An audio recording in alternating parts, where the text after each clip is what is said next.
Hello, y'all. Moon here once again, as always, to remind you that if you do enjoy this audio, to please like and subscribe, as I would very, very much appreciate that. And feel free to leave any feedback in the comments. With that out of the way, hope y'all enjoy. What a shit show. A complete mess and a disgrace of Solaris' crown, my ass. I'll give him something to complain about. I'll ruin that pretty little matchmaking ball of his. Make sure it's the only thing people talk about for over 100 years to come. Hmm? Is that... Uh, hi there. You're... You're the firstborn of Miluni, aren't you? Are you okay? What's going on?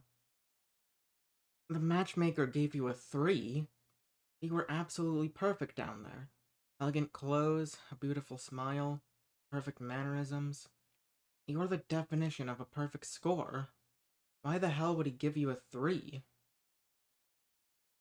Being shy or whatever doesn't grant you a lower score than mine. It's absolutely ludicrous. I got a 5. Along with a package of the matchmaker telling me how much of a complete and utter disappointment I am for my land and people. Sure, one might say I'm conventionally attractive, but I have a little something that the other princes around here don't. I have this horrible personality trait where I don't take shit from anyone. So, I may or may not have cursed him out when he commented on my messy hair. You try walking in that storm out there, sir, and we'll see how well your hairstyle stays put. Ugh, I just can't stand him. The way he made those poor things downstairs cry with just a few words. I firmly believe the devil himself made that asshole. And your score just proves my point even more. Of course I meant it. I never lie. You're the definition of a perfect heir. And I'm sure your true match wouldn't look at your score. They will see your bright eyes and that beautiful smile of yours. The matchmaker can bug off for all I care, and any respectable partner shouldn't care about what he has to say either. If they do, are they really worth your eternal love? Precisely. We have. We met a long time ago, do you remember? It was your father's coronation. You were perhaps 11? At any rate, you spent the entire ceremony hiding behind your mother's skirt. And then at the party, when you finally dared to leave her side, boy poured juice all over you. You started crying, and I, absolutely furious, punched that boy right in his dumb face. Sure, I got into a ton of trouble once my father found out. I was locked in the servants' outhouse for a week after that.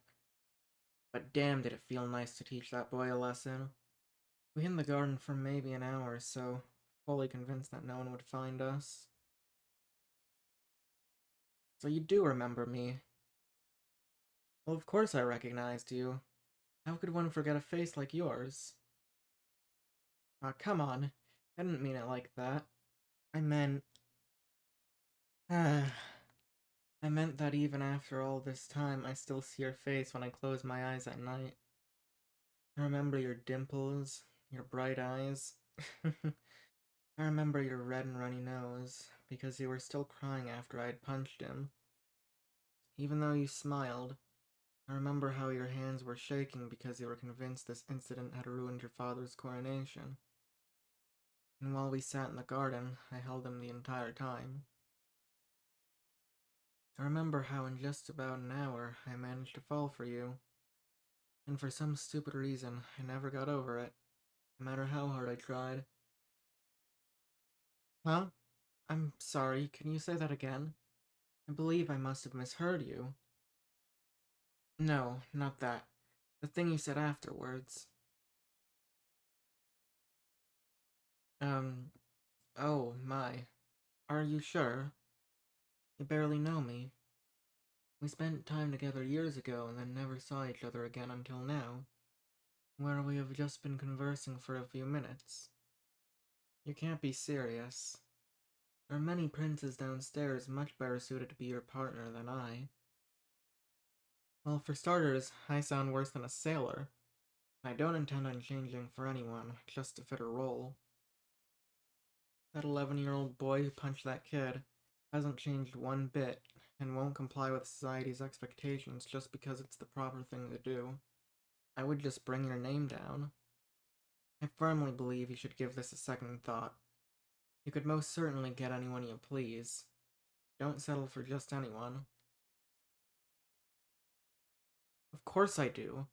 I just don't want you to end up regretting your choice. Okay.